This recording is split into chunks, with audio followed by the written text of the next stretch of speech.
So thank you, gentlemen. Thank you so much. Of course, I visited the site of the ongoing gas fire or gas flare at Caritas, the premises of Caritas University, Nweke, here in Enugu State. Like everyone else, I heard about this and I was quite surprised. And I thought it was appropriate for me to go and see things myself. And we've gone to the site and we can see that there's a huge fire there. I was quite curious, and of course, upon asking questions, we were told that the university authorities were in the process of drilling a borehole as a solution to the water crisis that they face like the rest of Enugu. It was in the process of drilling this water borehole that they hit what I would like to describe as a gas belt. And naturally, because of the kinds of equipment that was being used, fire was ignited and they all scampered for safety. And so I would approach this my comments from two perspectives. One is from the perspective that a university would have to source its own water, and water. The water scarcity in Enugu it's been here for several decades, and even here in my home, I purchase water. I buy water, and I know that the bulk of Enugu purchases water.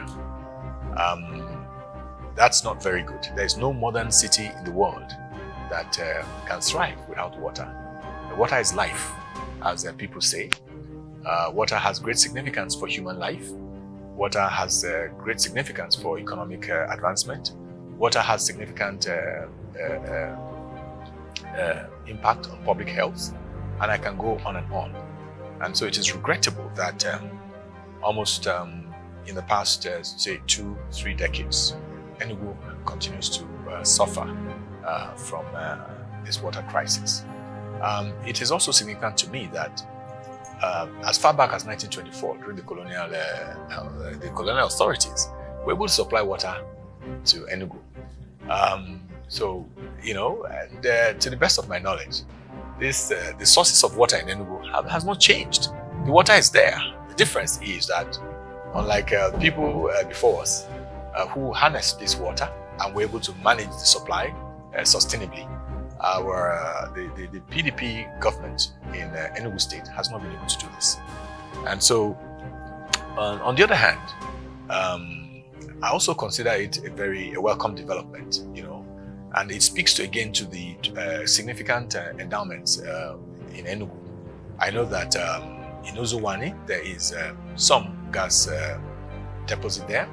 In Oji River, there is some gas deposit. In Handiagu, there is some gas deposit. I think also in Halumona, if I'm not mistaken, there's also some gas deposit there.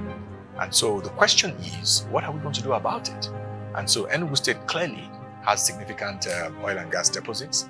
And under my government, I would make assiduous efforts to ensure that the state becomes recognized as an oil and gas producing state.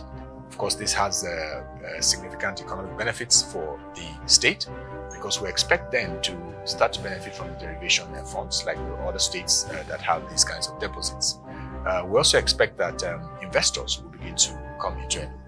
And I've often made the point that talking about the insecurity and unemployment, the kinds of insecurity you have is symptomatic of the very severe economic difficulties that people face. There's very high unemployment. And across the country today, when you look at the unemployment figures together with the underemployment figures, it's well above 50% of the labor force, and this is too high. And so government must do everything within its powers to create an environment conducive for investment to come in, for people to establish private businesses, which would then in turn provide employment opportunities. And what I'm saying is may not be new in any way. The Obara administration did all of this, and so there were a good number of industries that were established in the 50s and 60s, which really created great economic opportunities for our people and provided tremendous job opportunities. As recent as the Jim Obara administration in the 80s, in the late 70s and 80s, early 80s, significant investments were made in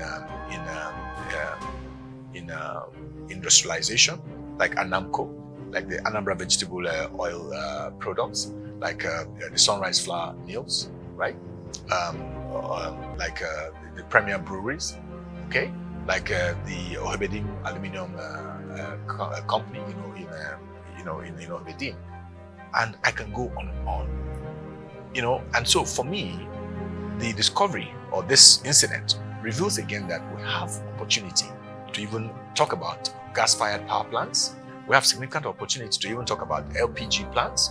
We have significant opportunity to really even talk about fertilizer, production of fertilizer in Enugu. These are the raw materials you need for all of these things. So I'm excited. And so what I'd like to say to Ndubai, the Enugu, the people of Enugu State, is that help is on the way. Help is on the way. And I believe that the All Progressive Grand Alliance, for which I have emerged as flag bearer last Sunday, would clearly, demonstrably show that governance can be better and that our resources can be better managed. We'll provide water supply in Enugu. I've also visited these water facilities. We know what the issues are. There's significant documentation on what the problems are, and we are ready with solutions. And these solutions are not far-fetched. These solutions call for a diligent commitment to governance, to governing, a diligent commitment to solving the problems that plague our people. And so I want to assure you that from day one, the ABGA administration in Enugu will show that this city, this great state, the most beautiful state in the whole wide world, that we deserve to have water, and the people will get the water like every modern city in the world. So thank you very much. Gentlemen, I don't know if you have any further questions.